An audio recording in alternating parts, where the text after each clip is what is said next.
Pozdravljeni v podkastu Gospodarske zbornice Slovenije, v katerem se danes lotevamo teme, ki je še pred nekaj leti veljala pravzaprav za neko mehko vsebino, predvsem bi rekel marketinško nišo za podjetja. No, danes pa je to realnost praktično celotnega gospodarstva, tako predvsem za velika podjetja, ampak tukaj niso izvzeta niti mala in srednje velika podjetja, pa več o tem v nadaljevanju.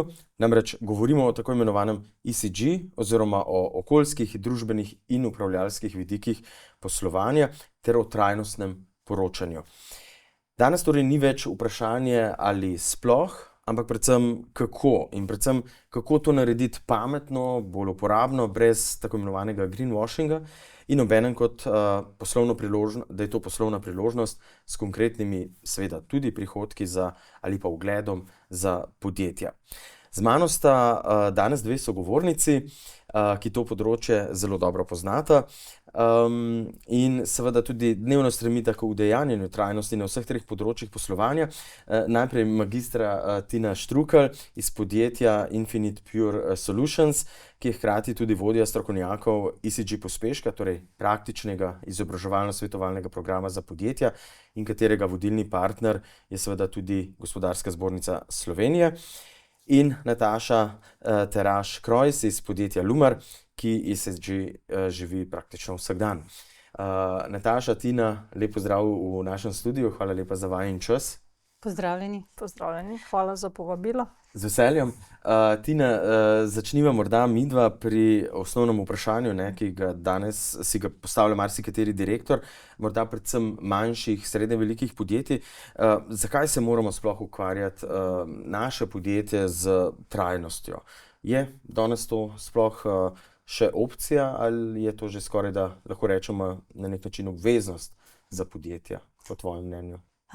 Zelo sem vesela za to vprašanje, namreč kadarkoli delamo s strankami, sploh v zadnjem času, se mi zdi, da je to eno vprašanje, ko ga vedno naslavljajo. Tako da je super, da ga večkrat naslovimo, ker se mi zdi, da morda napačno sploh razmišljamo o trajnosti ali pa trajnostnosti ali pa ESG-u. Razmišljamo kot o enem terminu, pojmu, pa ko ga imamo za takrat, ko so časi dobri, ki je veliko denarja, takrat bomo pa razmišljali, kako vplivamo na okolje. Pozabljamo pa to, in to je razlog na vprašanje, zakaj se s tem ukvarjati in zakaj ni časa ali možnosti, da se s tem ne bi ukvarjali. Pri trajnostnosti gre za to, ali bomo mi dejansko poslovali dolgoročno, ali pri svojem poslovanju, načinu poslovanja, delovanja, izvajanja storitev in proizvajanja produktov, a upoštevamo tudi tiste zadeve, ki za naše poslovanje izhajajo iz okolja in z družbe, v kateri živimo, kjer vemo, da je ogromno izzivov, pa včasih ne razumemo, da je to ravno to tisto, kar govorimo o trajnostnosti. Namreč, zakaj se bi podjetje moglo vsako, ne glede na velikost, ukvarjati s tem, je, ker na eni strani gre za poslovne priložnosti v zelo konkurenčnem svetu, se pravi večja konkurenčnost, novi trgi, večja energetska, masna, snovna učinkovitost, na drugi strani pa tudi zunanje zahteve, ki jih imajo regulatorji, recimo, ker nekateri so se začeli ukvarjati samo zaradi zahtev, ki so bile iz poročanja, pa ne govorimo tukaj samo trajnostno poročanje, so tudi druge regulative, ki so vezane na embalažo, na uvoz CO2 in tako naprej, se pravi regulatorne zahteve, vlagatelji, zelo velik pritisk bank, in na drugi strani tudi dobavne verige, večje dobavne verige. Vse to pač tvori eno poslovno okolje in zato se je treba s trajnostjo ukvarjati. No, vseh teh vidikov se bomo tudi skozi pogovor danes dotaknili. Velikokrat slišimo, da trajnost ni več marketing oziroma neka tržna niša, nekoč je bil, še par let nazaj. Ampak je to predvsem vprašanje neke odpornosti danes in tudi konkurenčnosti seveda podjetij. Kaj se bo po vašem mnenju zgodilo recimo s podjetjem ali pa s podjetji, ki se trajnosti še ne grejo in je ne jemljajo resno? Ja. Recimo v obdobju 3-5 let. Mislim, v resnici to so napovedi, ampak realno gledano ne govorimo o eni kazni, tako. Gre za eno izgubo konkurenčnosti na enem poslovnem trgu.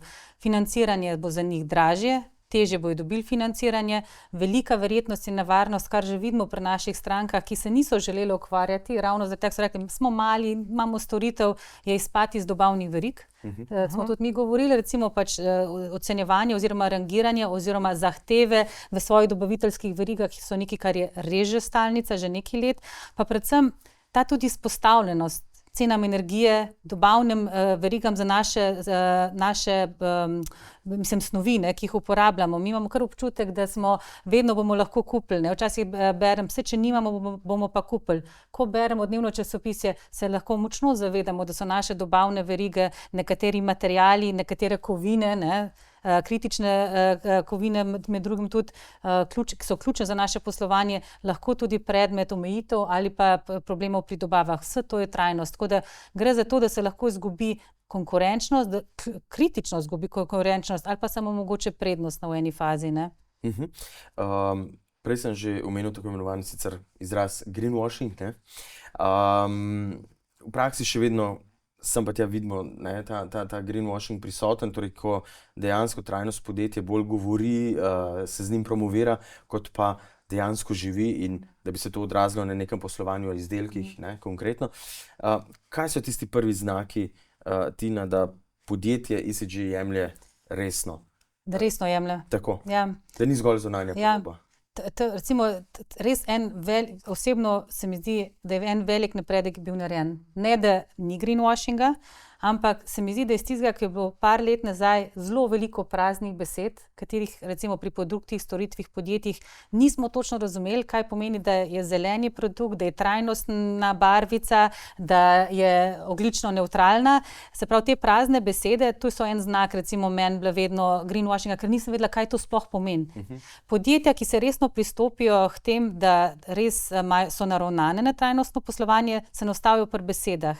Vidi se, da so te zadeve trajnostne povezane z njihovim poslovnim modelom, da imajo podatke, ki znajo to podpreti in da imajo prioritete postavljene. To je recimo en znak. In ravno zanimivo mi je bilo, ko sem gledala zadnjo objavo, ne vem, če poznate mednarodna organizacija Corporate Knights, objavlja 100 najbolj trajnostno naravnanih podjetij vsako leto in letos je za 2026 je spremenila svojo metodologijo.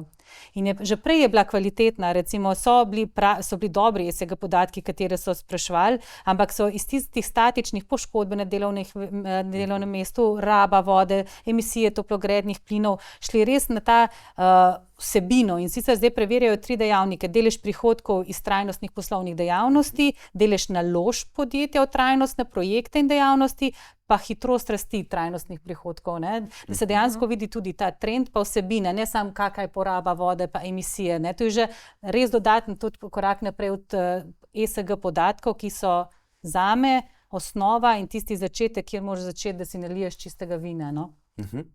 Nataša, pojdimo zdaj iz malček teorije v prakso.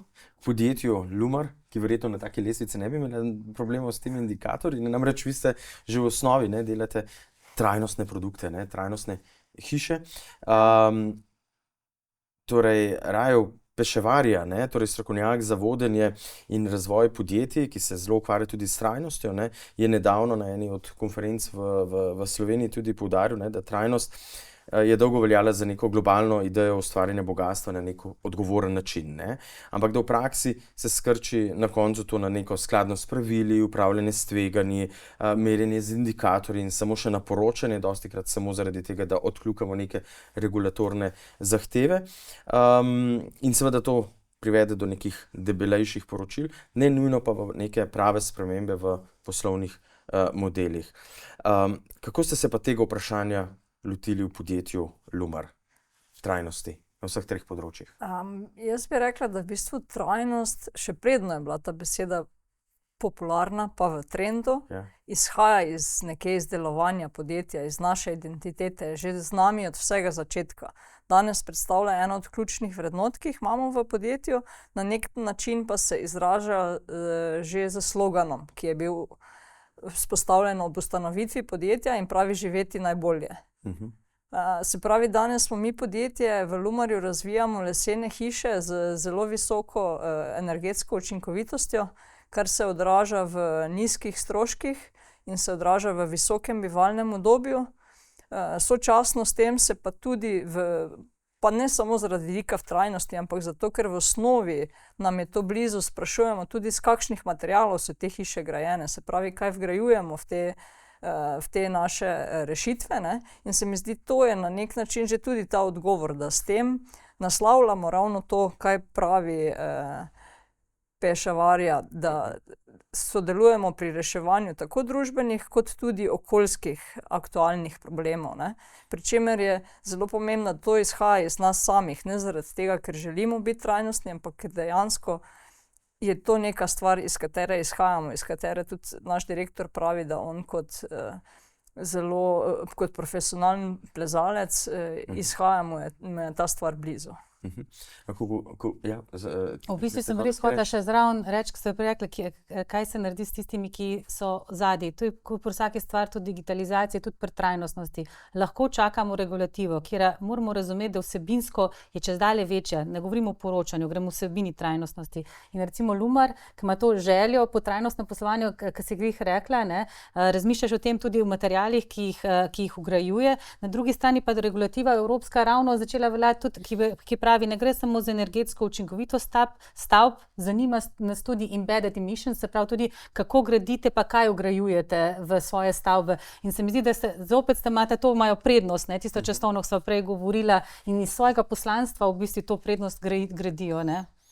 No, tu mogoče samo en zanimiv podatek še, ko je bilo ravno omenjena ta energetska učinkovitost, ne. Tudi raziskave so danes, če se zdaj malo za sekundo ustavimo pri stavbah, ne. Se pravi, če gledamo mi celovit življenjski odtis stavbe v njenem celotnem življenjskem obdobju, je včasih, ko ni bilo toliko govora o energetski učinkovitosti, je večino tega predstavljal čas, rečimo, izkoriščanja stavbe ali pa uporabe. To, kaj smo mi pokurili, porabili za delovanje stavbe. Zdaj, ko pa se zniža energetska učinkovitost, ko se tu zakonodaja bistveno bolj zaostruje in smo dosegli nek standard, pa ugotavljamo, da v celotnem življenjskem ciklu bistveno več začenja doprinašati to, iz česa stavbe gradimo, ne. In je to dejstvo, da če želimo skupno vrednost zmanjšati, se moramo pa zdaj začeti naslavljati ta problem, ne. Mislim, da je iz razmerja 80-20 prej v prid, se pravi, energiji, ki smo jo porabili v času delovanja, smo zdaj že nekje na 40-60, se pravi, je že večji delež tistega, iz česa mi stavbo to zgradimo, kot pa tega, koliko bo ta stavba porabila v svojem življenjskem ciklu, ne. In vi to naslavljate, regulativa pa tudi začela, se pravi, imajo pa prednost, ker so to začeli samoiniciativno iz te potrebe, ne, regulativa pa sledi. In zdaj imate prednost pred konkurenti tudi, ne? Na nek način. Tudi na nek način, ne. No, zdaj smo recimo govorili pač ESG, ne, torej govorimo o okoljski trajnosti, o družbeni in seveda tudi upravljalski, ne. Zdaj začeli smo seveda s hišami, ki so ključen del, pravzaprav so glavni vaš produkt in te so zelo trajnostne, nizko ogljično odtisne, ne, z visoko energetsko učinkovitostjo, torej tukaj imamo ta predvsem okoljski vidik. Kakšne so pa vaše recimo aktivnosti, morda projekti tudi na področju družbene trajnostne odgovornosti ali pa upravljanja, ne?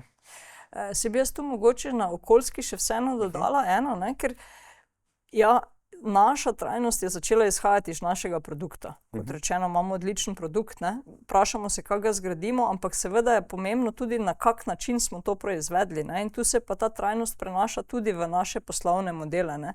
Tudi na področju EEA, se pravi okolja, smo tudi neke interne, kot podjetje izvedli projekte, smo izvedli 2 sončni elektrarni, s katerimi dejansko smo v lanskem letu proizvedli 82% vse potrebne električne energije, ki jo potrebujemo za delovanje, za proizvodnjo naših hiš, ne.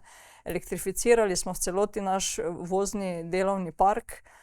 Tudi v lanskem letu smo skupaj z Tino pristopili k vzpostavitvi sistema za spremljanje redno ogljičnega odtisa po obsegu 1 in 2, tako da tudi tu potem delamo naslednje korake, da lahko te stvari dejansko realno merimo in skozi to tudi spremljamo, ali se kaj spreminja, ne. Zdaj na področju družbe pa se zavedamo tudi naše vloge kot podjetja, da doprinesemo k, rečemo, boljšemu boljši družbi na nek način v tem obsegu. Ne. V prvi vrsti se ta strateška usmeritev Lumarja v delovanje v družbene projekte kaže v sodelovanju z, bom rekla, družbeno odgovornimi in socialnimi projekti in dogodki, s katerimi doprinesemo k boljši družbi kot taki in pa predvsem se mi zdi povečanju te medosebnih odnosov pa neki povezanosti družbe, ki je včasih zmanjka. Ne. Zelo veliko... Kakšen konkreten projekt? Tukaj bom rekla, sodelujemo zelo veliko lokalnimi dobrodelnimi društvi, ne vem, Humanitarček, društvo William, Julien, smo tudi, sodelujemo v projektu Botrstvo, ker smo botri meseca in tovrstnimi pobudami, upornikom, tudi v tem našem lokalnem okolju. Ne. Veliko na področju družbe tudi nam je zelo pomembno predajanje znanja, se pravi sodelovanje, tudi to je del našega poslanstva, ne. Da to naše znanje, izkušnje, izgradnje, tudi iz področja trajnosti delimo z strokovno javnostjo in tudi z drugo javnostjo, strokovno v smislu nekih predavanj in konferenc, kjer sodelujemo, predvsem pa se nam zdi pomembno, da to znanje prenašamo na mlade.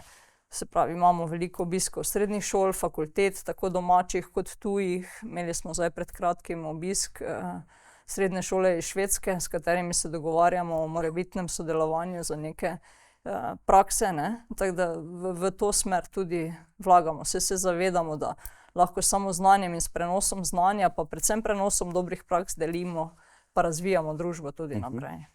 Mogoče se dotakniva še čisto povsem zadnjega, ne, torej governance, upravljanje, ne. Kako pa to živite znotraj podjetja? To bi rekla, da pri srednjih podjetjih je prva točka zelo pomembna, je podpora vodstva, ki je v našem primeru, moram reči, da imamo zelo veliko podporo vodstva, velikokrat trajnost izhaja, kot prej rečeno, že iz našega direktorja, ki je bil tudi profesionalni alpinist in mu je ta tematika zelo blizu, je tudi zelo velikokrat on pobudnik teh idej. Ampak tukaj bi pa kot en zelo dober projekt, ki se tudi odraža danes v tem, rekla, da smo izpeljali projekt reorganizacije našega podjetja, ker smo vzpostavili sistem vodij, vzpostavili smo na novo neko matriko odgovornosti in smo znotraj tega postavili tudi oddelek razvoja in trajnosti, katerega vodja sem danes, kot eno od zelo pomembnih stebrov oziroma oddelkov, ki poroča direktno vodstvu, ne. Tudi s tem potem nekako se izrazi to stališče, da je trajnost se jemlje resno in se v tem tudi nadalje razvija, ne. Podjetje mora na koncu dneva, ne, pod črto poslovati pozitivno, ne, in ustvarjati seveda neko vrednost, ne, tako za bom rekel, lastnike, ne, samo podjetje in pa nenazadnje tudi za zaposlene. Kakšne so vaše izkušnje pri teh projektih, ne? Lahko rečete, da poslovanje po ESG standardih, nenazadnje, ne, je za vas, bom rekel, se pozna pozitivno z neko dodano vrednostjo seveda za samo podjetje. Je neka prednost? Jaz bi vsekako rekla, da je prednost, ne. Absolutno je neka dodana vrednost, ki se nenazadnje kaže tudi v poslovnih rezultatih. Če pogledamo naše poslovne rezultate, so prihodki iz prodaje v zadnjih 5 letih zrasli za okoli 50%. Dodana vrednost na zaposlenega danes bistveno presega povprečje v naši panogi, pa tudi v Sloveniji je tudi zrasla za 30%, ne. Tako da rezultati so, ne, in se mi zdi res, absolutno je pomembno v gospodarstvu, če ni prihodkov, ni priložnosti za investicije in za razvoj, ne, ampak kot ste tudi sami omenili, je ravno aspekt trajnosti tisti, pa kot je tudi Tina že prej omenila, da ne gledamo samo skozi prizmo stroškov, ampak pogledamo tudi neke druge aspekte, ne, in predvsem ta aspekt skozi daljše časovno obdobje, kaj bojo neke investicije prinesle, ne. Zdaj mogoče tudi, ja, sončna elektrarna, prej je bila omenjena ta proizvodnja električne energije, ne. Mi smo se odločili za sončno elektrarno pred, mislim, da 4-5 leti, ne, in zdaj takrat se ti odločiš za eno investicijo, ki ti da neki izračun, kakšni bodo prihranki, ne? Ampak skozi čas ti ne moreš predvideti, kaj se bo dogajalo z električno energijo, ne? In smo nek način danes temu tudi hvaležni, pa se kaže spet nazaj rezultatih, ker smo tista bistveno večja nihanja električne energije, stroškovno se nas manj dotaknila, ko pa mogoče koga drugega, ki mora vso svojo električno energijo kupovati, medtem ko mi kupujemo samo en del, ne. Tako da to so sigurno stvari, ki kažejo bolj pozitivno, pa ne nazadnje ni samo v številkah, ne, ker trajnost presega samo finančne okvirje, ampak je tudi v moči, pa bom ne rekla moči, ampak dodani vrednosti blagovne znamke. Tina, regulativa zakonodaje je pogosto prva asociacija, ne, ko začnemo se pogovarjati o ESG-ju in tudi nek prvih strah, ne, tako je asociacija na poročanje in kako bomo prikazali, da smo trajnostni in tako naprej. Ni enostavno v bistvu razumeti vse te zakonodaje in zahtev. Zdaj je prišlo seveda z tem obveznim poročanjem do nekaterih sprememb, pa mogoče za uvod, ne, v ta del pogovora, kaj se dejansko dogaja zdaj z obveznim poročanjem za podjetja? Ali so dejansko mala in srednje velika podjetja izvzeta iz tega ali je samo zgolj časovno zamaknjeno to poročanje? Ja, zelo zanimivo v bistvu vprašanje, ker ga je super vzeti malo širše, da razumemo kontekst. Dovolite 2 koraka nazaj. Drugač, trajnostno poročanje ni bilo nekaj novega, tudi 30 let že počnemo, se razvija. Z uvedbo obveznega z Green Dealom, se pravi zeleno agendo, smo prišli do tega, da se je z direktivo uvedlo obvezno poročanje. Namenjeno je bilo, da se poroča velika podjetja, ki kotirajo na borzi, finančne institucije in sukcesivno so se te skozi leta dodajali te zavezanci.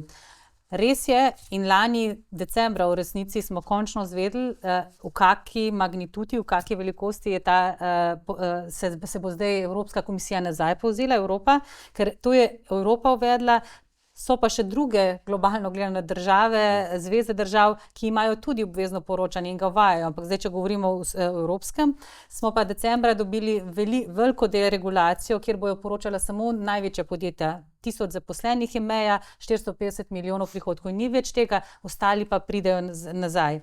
Je bilo pa jasno povedano, da se stimulira vsa druga podjetja, da se vseeno pristopi k poročanju in sicer na podlagi ne tega standarda ESRS, ki je bil ta famozni standard in lahko iskreno rečem, mi smo imeli kar nekaj podjetij, ki je šlo prvo leto obvezno, čez obvezno revizijo, je bilo res zahtevno. Vsi smo vedeli, da bo naredila nekaj praksa z omejitvijo, tako je verjetno bilo pri finančnem poročanju. No, ampak zdaj je šlo čisto v drugo smer in se dejansko dereguliralo po obsegu, kar sem že omenila, in tudi po obsegu teh standardov, ki bojo tudi spremenjeni v prvi polovici leta za tiste, ki so zavezanci. Obstajajo pa standardi prostovoljni, tudi sprejeti kot uredba strani Evropske komisije in se zelo stimulira. Na eni strani imajo dvojno funkcijo, se stimulira vsa podjetja, vsa, ki so izpadla in vsa srednja in mala, da se postopijo poročanja po tem standardu in na drugi strani omejuje velike podjetja po tem, kaj lahko mala sprašujejo, ne? Tako da v bistvu je deregulacija obveznega poročanja, pa še vendar močen, še večji pritisk oziroma stimuliranje k tem, da podjetja razumejo svoje ključne vplive, priložnosti, tveganja in se s tem ukvarjajo, ker je za njihov posel dobro. No, vse mogoče ni na tem mestu, ampak globalno gledano se pa ta trend tudi, če pogledamo, ni tako, da je Evropa zdaj deregulira, ostali svet se je ustavil. Recimo Kitajska, ki jo vedno omenjajo, imajo obvezno poročanje od lani, kar 30 se mi zdi, globalnih držav je uvedli taksonomijo, celo 11 je obveznih. Mi govorimo o tem, da reguliramo, cel ostali svet se pa zelo, zelo močno ukvarja s tem, da daje neke standarde, po katerih bi se podjetja znala razumeti, ko so njihova ključna tveganja, predvsem tveganja, pa tudi priložnosti in da bi se znala med sabo komunicirati na nek način. Tako da še vedno jaz mislim, da je, če gledamo lansko let februarja, ki je Evropska komisija rekla, birokracijo pa poročanje bomo zmanjšali, se mi zdi, da je čist premalo bilo pa poudarjen, da je v isti komunikaciji pa poudarila, da želi pa podpirati razogljičenje, čisto industrijo, da bo še večji pospešek na krožnost, da je treba večjo osnovno učinkovitost doseči in da se treba med sabo znati komunicirati. In predvsem to mi je bilo všeč, ker si ti tudi rekla, da imamo še vedno premalo znanja, da je treba kompetence pa znanja zdvigniti. Tako kot mi govorimo, opazimo in pri podjetjih isto, ta mešanje pojmov, zahtev, občutek, ne, da ni treba nič delati. Recimo zdaj prihaja poletje zahteve glede embalaže, podjetja čisto premalo tega govorijo, kakšne zahteve prihajajo za njih. Ne. Tako da je treba malo ločiti deregulacijo na področju poročanja, ki je taka, kako sem rekla, pa vendar materialno pravno gledano, kaj trajnost je, osnovna učinkovitost, krožnost, embalaža, vse to pa ostaja in se celo krepi. Ja. No, sej, že je zanimivo, najprej v začetku ste izpostavili, da ste omenili banke pa financiranje, ne? Da v bistvu ESG postaja pravzaprav pomemben del presoje v sami kreditni presoji nekega podjetja. Ne? Torej, ali boš nekemu podjetju dal kredit ali ne in pod kakšnimi pogoji, ne? Je pravzaprav pogojeno z tem, kako trajnostno je. Ne? Kaj to pomeni dejansko danes za podjetje, ki podatkov nima? Ali jih ne zna, recimo, pojasniti, predstaviti? Ja. Zelo zanimivo je, da je ravno januarja, 16. januarja, tako prav zdajle so bile sprejete smernice tako na eni strani ECB-ja, se pravi Evropske centralne banke, kot nekaj dni zatem še tudi smernice strani regulatorjev, bančnih regulatorjev, kjer je pripoznano, da skrajšam, da so podnebna in druga naravna tveganja bistvena za redno poslovanje in stresne teste, za redno poslovanje bank, da to ni en dodaten kazalnik in da morajo banke tudi vključiti to v svoje poslovanje, v svoje pogoje poslovanja. In tudi lani je bila celo ena kazen španski banki izrečena za strani ECB-ja, ker ni zadosti upoštevala podnebnih tveganj. Ker mi moramo razumeti, da je to tveganje za kapital, ki ga daješ ven, je, če se ti ne zavedaš tega, kje si izpostavljen. Tako da banke bojo te podatke zahtevale. Zdaj v praksi, kaj mi opažamo, tako pri bankah, kot recimo v dobaviteljskih verigah, kjer se zahteva nekakšno poročanje ali pa zahteva, da ti razumeš, ne, kje si. In tle mi je bilo ful všeč, vaš direktor je enkrat fajn rekel, kaj mi pomagajo vsi te podatki, če jaz ne razumem, kaj pomenijo. Zelo se bo poznali pri podjetjih in se že pozna in tako je ponovadi pridejo pol k nam, ko kar ene podatke daš, ker imaš občutek, tu je eno poročanje, ko ga moram dati. Mi moramo razumeti, da tako dobavitelji, kot banke, kot vlagatelji, recimo zdaj VC so tudi zelo na to pritisnili, ne, če ste brali, kaj se je dogajalo tudi po Evropi, je, da želijo, da razumeš ti te podatke in da izkazuješ napredek na tem področju. In kaj se naredi pri teh podjetjih, kar naenkrat začnejo zastaviti in rabijo ful veliko več časa, truda, da pridejo nazaj, plus da zamudijo ene pač prednosti, ko bi jih lahko izkoristili že prej. Recimo podjetje, s katerim smo poslovali ravno tako, dvakrat je že dal in bankam in v svoji dobaviteljski verigi, na kar je prišlo nazaj, da ne razumejo njihovih ciljev, da niti niso konsistentni, da številke ne grejo skupaj, pa da jih res zanima, kaj bojo naslavljali. In takrat so začeli oni, sicer to je tiste najtežji začetki, ko potem direktorji pa pričakovanja so, kaj lahko najhitreje naredite, da bomo to spravili, ne gre. Ti moraš iz sebe potem izhajati in od začetka začeti in si nastaviti razumevanje in poročanje in podatke. Tako da mislim, da zgubljajo časovno, no? Te, ko ne začnejo, pa ne razumejo. Tu bi jaz dodala samo mogoče še z našega vidika poslovanja se pojavlja tudi z druge strani. Se pravi, končni kupci. Tudi oni zdaj, na primer, ko pridejo pa kupujejo hišo, določene banke ponujajo bolj ugodne kredite, obrestno mero za kredit, za produkte, ki dosegajo nek višji standard. Ne?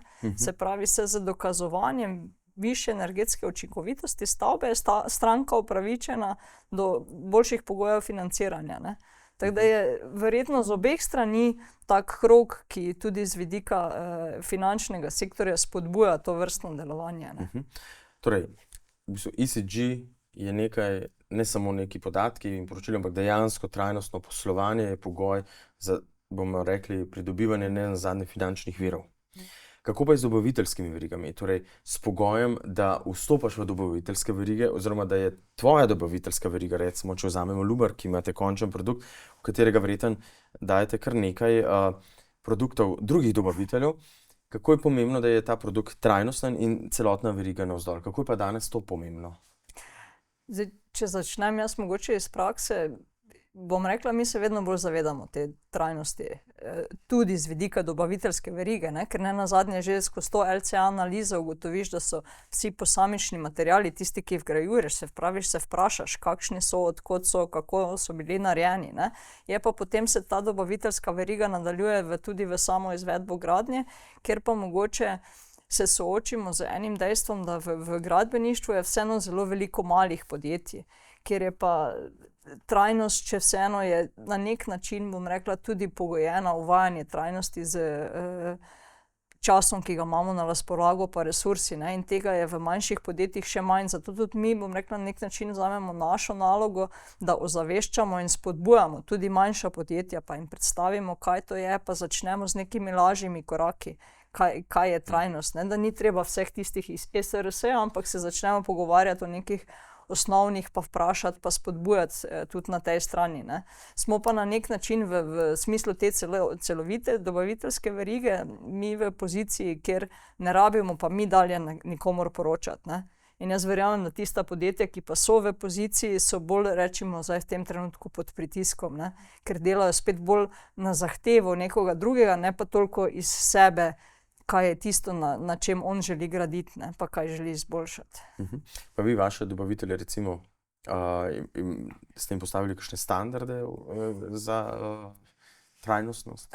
V bistvu jaz spostavljamo en sistem, sicer mu pravimo rangiranje, ampak ni želja, še enkrat ni želja zdaj opredeliti, kdo je najboljši, ampak vseeno na nek način spodbujati tudi njih, ne? Najprej jih ozaveščati, kaj je pomembno, kaj so tudi tiste stvari, ki so nam pomembne, pa jih potem tudi spremljati, ne? In zdaj imamo spet to prednost, da si mi lahko to nastavimo sami, to lestvico, kaj je pomembno, ne? In pri trajnosti se ni pomembno zdaj samo rečemo tisti osnovni trajnostni kazalniki, ne? Ampak je tudi zelo pomembno odprava reklamacij, komunikacija s strankami, ocene s strankami, ne? Se pravi zadovoljstvo in delo strank, ne? Oziroma povratna informacija, in tudi to je del trajnosti, tudi to sestavlja vse, da bomo dolgoročno bolj uspešni, ne? Tina, slovensko gospodarstvo, ne, in podjetja so izrazito izvozno usmerjena, ne. Pravimo, da smo velikokrat pravzaprav naša podjetja del večjih verig evropskih, svetovnih, ne. Samo dajmo primer avtomobilsko industrijo. Dobavitelji so, ne, v teh verigah. Kako opažate morda trend po večji potrebi po trajnosti naših podjetij, zaradi tega, ker to zahtevajo večje dobaviteljske verige? Vi delate tudi s podjetji, ne, in svetujete? Zelo velik trend je. Sicer moram povedati, da je, recimo, če ga gledam celostno, razumemo, da je upravljanje dobaviteljskih verig prišlo iz tega, ker smo prišli do spoznanja, da podjetje ne more reči sam za mojo ograjo, delam tako, ostalo pa ne. Važno je, s kom in na kak način posluješ. Zdaj pa vsako to veliko podjetje, ki sprašuje, ima svoje probleme, svoje ključne vplive, svoje cilje, ne? In vsako tako podjetje različno naslavlja pol svoje dobaviteljske verigi. Tako da zelo opažamo to vpetost v dobaviteljske verige, heterogenost zahtev, ker recimo nekateri dobavitelji se zelo sistematično lotijo in mislim, da vsak dobavitelj se mora lotiti takole, ko ste imate vi, tudi mi smo v taki dobaviteljski verigi izvajali pa pomagali ozaveščanje, ker recimo tukaj so tudi domača podjetja, kateri delajo palete, ne? In je treba jih ozaveščati, kaj delamo, zakaj delamo. Moji cilji so, da bom do 2035 ne bom imel odpada, nekako bomo mogli sodelovati, želimo ogljični odtis zmanjšati, vi mi ga z vašimi bencinskimi avtomobili res povečujete in ko vozite 3-krat na dan, je pač problem, nekaj bomo mogli narediti. Ta omogočanje ozaveščanja, pa informiranja, pa kompetenc bi mogla biti vedno prva faza, ker tisti, ki to preskočijo, veliko se naredi tudi pri naših strankah, ko rečejo, tole zahtevajo od nas, a ste šli na webinar, tukaj piše, da so webinar vam omogočili, ne, to nimam časa. In pa vrtimo okrog, ker zopet vprašamo, kakšne so vaše tendence, zakaj to zahtevate. Zdaj pa, na drugi strani so pa zdaj vse te naše podjetja in tu niso samo mala, so tudi srednja podjetja, vsa izvozno naravnana sploh, ne? In ko potem pridejo na to, da dobivajo te vprašalnike, različne vprašalnike, ker imaš veliko dobaviteljskih verig. In tam se vedno zopet vračamo, izhaja iz sebe. Ko boš ti osmislil svoje trajnostno poslovanje, svoje ključne vplive, priložnosti in tveganja, lahko na en enovit način bolj ali manj vsem tudi poveš, pa poročaš, pa se nekako dotakneš od tistih zahtev, pa rečeš, v redu, vaše zahteve so za nas nesprejemljive. Mi ne moramo imeti električnih tovornjakov, da pride do Nizozemske, torej mogoče vi niste naš dolgoročni partner in to je eno tveganje, ko ga poslovodstvo upošteva. Hočem reči, da dobaviteljske verige imajo ogromno zahtev. Podjetja mislim, da se morajo ustaviti, pa izhajati iz sebe, ker drugače so sami še vprašalniki, pa cilji, ki jim ne morejo niti parirati, niti nimajo resursov za pariranje takim zahtevam. Veliko govorimo zdaj seveda že o teh podatkih, po poročanju smo že šli. Kar povezan malo, ne? Ja, absolutno. In mislim, da smo že več kot jasno povedali, da pač ESG podatki niso zdaj cilj sami po sebi, ne? Ampak dejansko morajo biti orodje za boljše poslovanje. Odločanje. In odločanje, ne? O poslovanju. Kako recimo podatki podjetjem pomagajo razumeti recimo njihova tveganja, vplive na okolje, na družbo in kako tudi spremeniti neke poslovne odločitve, upravljanje podjetja preko podatkov? Ja. Jaz mislim, da tako ta vprašanje sam po sebi že ponuja odgovor, ne? Ker če recimo na čem slonijo tvoje razumevanje samega sebe, mora biti ena dejstva. Zelo veliko se nam je naredili, to se je recimo naredili na enem tako segmentu, rečemo ne poročanje podjetij, ampak zelo podatki pridejo tudi pri produktih ven. Recimo, ko delaš LCA analizo.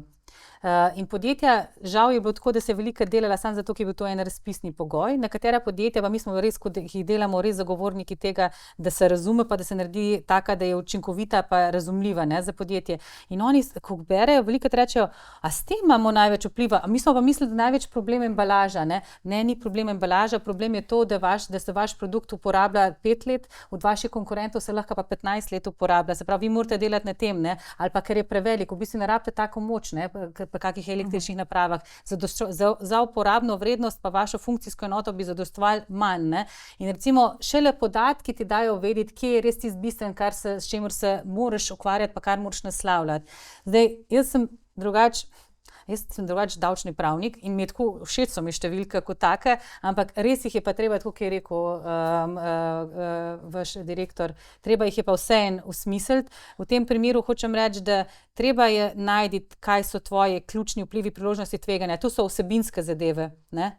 Potem pa zraven pripeti podatke, zaradi tega, ker brez tega se drugače težko odločaš, težko spremljaš napredek, težko si nastaviš cilj, če teh nimaš. Se pravi, štartamo vse ne številko, štartamo vse s tem, da izhajamo iz sebe in ključne priložnosti, vedno ponavljam, ne, vplive, priložnosti in tveganja za tebe, za tvoje poslovanje, bodoče poslovanje, osmisliš in potem na to pripneš številke. Tako smo naredili pri finančnem poslovanju. Noben direktor se ne odloča na podlagi feelinga, kaj bo delal, ampak pogleda, kaj prinaša prihodek, kjer ima večje stroške, kjer se lahko stroški zmanjšajo. Enaka logika bi mogla tukaj biti, ne? Se pravi, in razumevanje in številke. Tako, torej v bistvu bolj kot format je pomemben proces. Iz česa izhajamo, ne? In da razumevanje. Podatki, ja, ki jih imamo, da imajo svoj smisel, ne? In na koncu tudi ustrezno interpretacijo, ne? Tako. Ja. Pogosto slišimo seveda tudi izraz tako imenovane dvojne pomembnosti, ne? Kaj to dejansko pomeni v praksi? Pa v resnici imate prav, ne, recimo, da je spet ena definicija, pa si rečeš, pa je to pomembno, da vemo.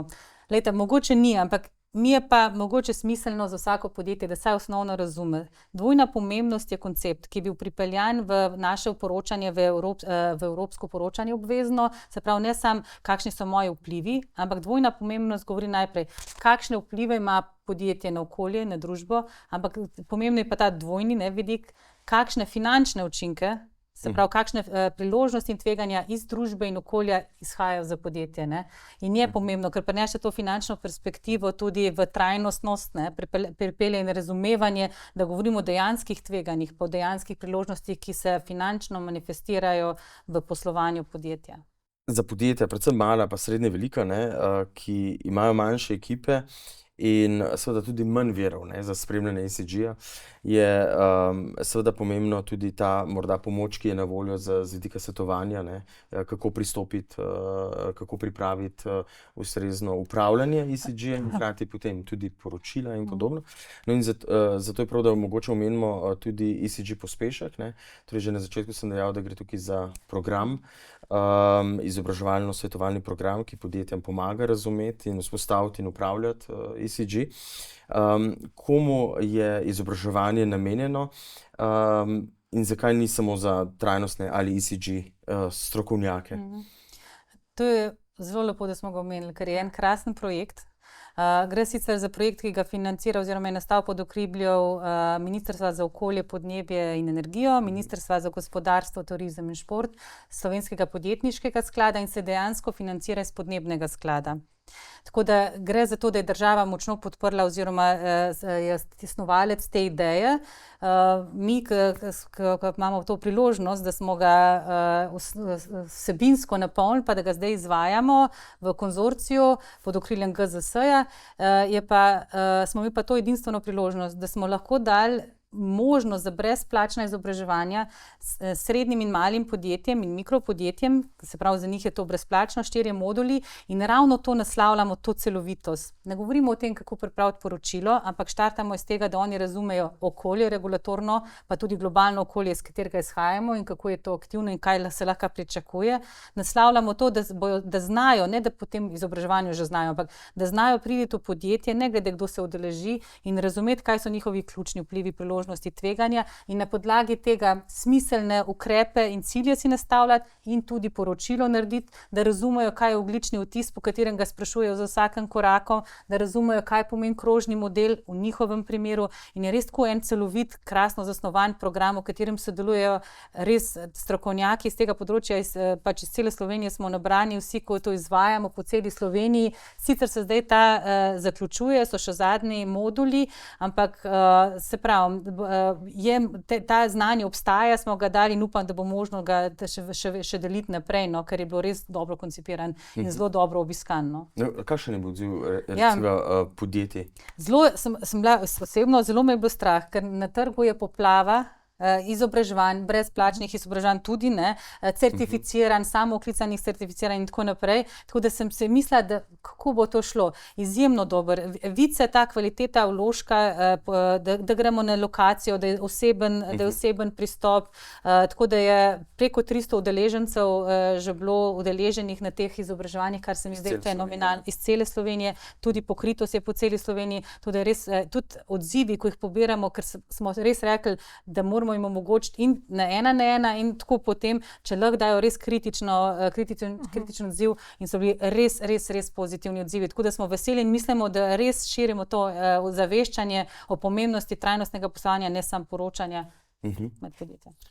Tu bi mogoče tudi jaz dodala, ne? Ker tudi naša izkušnja je bila, oziroma naša ta zgodba sistematične trajnosti se je pričela skozi neko pomoč zunanjo. Sicer je takrat bil en drug program, katerega smo se mi udeležili, ne? Ampak se tudi jaz lahko potrdim, kot takrat je bil še pilotni program Akademije trajnostnih poslovnih modelov, pa smo bili prvo izmed 9 podjetij, ampak je zelo pomembno, da ti dobiš nekega zunanjega strokovnjaka, neodvisnega, ki ti v tisti točki, bom rekla, z neke zunanje pa druge perspektive pove, pa te usmerja kam pa kaj, pa predvsem tako, kot si Tina izpostavila, da ti da tisto znanje, pa neke kompetence, da veš, na čem začeti graditi, pa zakaj je tisto pomembno, ne? Da znaš tudi potem to nekako v sebe prenesti. Tako da jaz bom rekla tudi kot predstavniki gospodarstva zelo podpiramo, pa smo zelo veseli tovrstnih spodbud, ki se izvajajo na tem področju. Ne?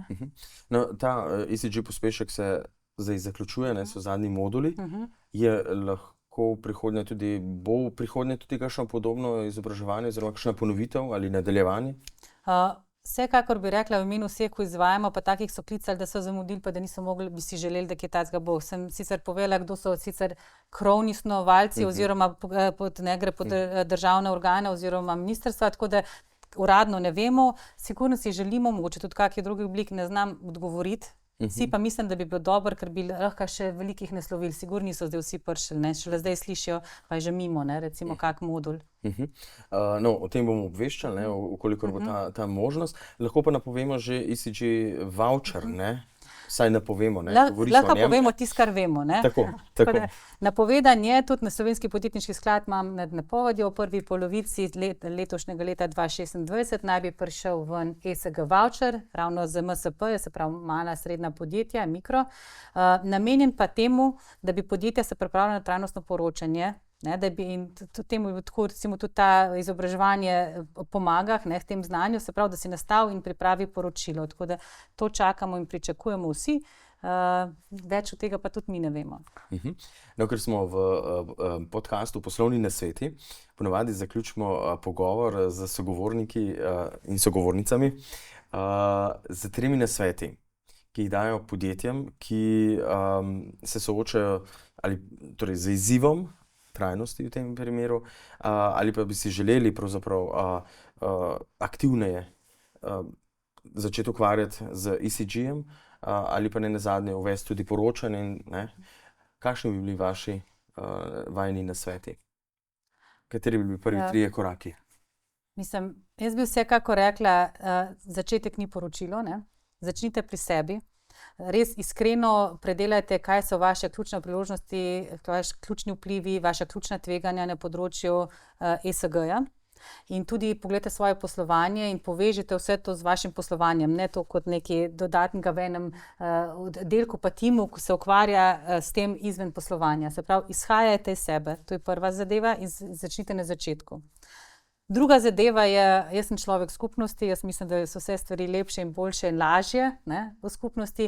Najdite si skupnost, kjer sodelujete. Recimo tudi na GZS-u, ko imamo te dogodke in isto tukaj, ko smo bili, so rekli, že to, da smo tukaj, pa si izmenjali kontakte in nekaj. In jaz mislim, da je veliko stvari lažje, če vprašamo še koga, ki ima izkušnje, dajte si najti to skupnost in predvsem pomoč. To pa ne mislim, da je nujno, da lahko absolutno ne morete najeti nekoga, da bo namesto vas opravil delo. Gre za to, da si pomagate nekoga, ki ima strokovno znanje in izkušnje, da vas usmerja, da vam pomaga nastaviti sistem, da bo smiseln in koristen za vas. Ne pričakujte pa, prosim, ne poslužujte se tega, da bo nekoga, da lahko najamete, plačate in da bo to naredil namesto vas. Tretja pa ne morem mimo tega, da ne bi povabila, da obiščete tudi spletno stran ESG pospeška, za katero smo veliko vložili enega znanja tudi v to, da so noter vprašanja in odgovori, ki jih prejmemo in še nekih drugih podatkov in se mi zdi, tudi to je ena slovenska stran pri poplavi strani informacij, novičnikov, kamor se lahko tudi naslonite pa pogledate, kaj se dogaja. Nataša? V bistvu je, bom rekla, Tina že zelo dobro povzela. Se vsekako strinjam z prvim nasvetom, izhajati iz sebe, ne? Pri čemer mogoče z vidika nekoga, ki je zaposlen v podjetju, bi dodala še to, da je že v podjetju se kaže skupnost, se pravi, da se vključuje večje število zaposlenih, ne? Predvsem pri trajnosti je to pomembno, da ni to projekt vodstva, ampak je to projekt celotnega podjetja, ker če so vključeni, ko smo mi pisali trajnostno poslovno strategijo, smo vključili širši nabor sodelavcev, ker potem se vsi počutijo povezane z tem dokumentom in s tem ciljem. Tako da ta je v bistvu izhajati iz sebe, pa vključiti čim večje število ljudi, pa seveda zaposlenih, pa seveda za podporo vodstva, ne. Tudi strinjam se absolutno z tem, da je zelo priporočljivo oziroma je zadeva bistveno lažje, če se vključijo neka zunanja pomoč, ne v smislu tega, absolutno se strinjam, da nekdo nekaj naredi namesto tebe, ampak v smislu tega, da te usmerja, pa da ti z nekim zunanjim pa drugačnim pogledom mogoče poda neko drugo perspektivo na celotno situacijo. Tretja pa mogoče čisto tak iz gospodarskega sveta, ne, da nič ni narobe, tudi če so ti koraki majhni. Pa če so res čisto majhni, pa če začnemo prvo leto z 5 KPI, tudi nič ni narobe, ne. Samo pač pogumno treba je začeti, pa videti, pa se da drugo leto še da dva dodati, pa se lahko zgodba širi, ne. Da nič ni narobe, tudi če začnemo z malim obsegom. In da v bistvu je to tudi proces learning by doing. Yes. Absolutno. Tako, naš čas se je počasi iztekel. Jaz mislim, da smo danes uspeli pokazati, no, da ECG le ni trajnostna muha, ne, ali pa neka marketinška samo priložnost, ampak da dejansko gre za to neko poslovno infrastrukturo prihodnosti, brez katere podjetje ne bo moglo poslovati, ne. Obenem je to tudi priložnost za dodatne storitve, proizvode, ne, ampak na način, ki je bolj trajnosten in za dobrobit vseh nas. Tako da hvala lepa, magistra Tina Štrukelj in Nataša Teraš-Krojs iz podjetja Lumar, da ste bili danes naši gosti.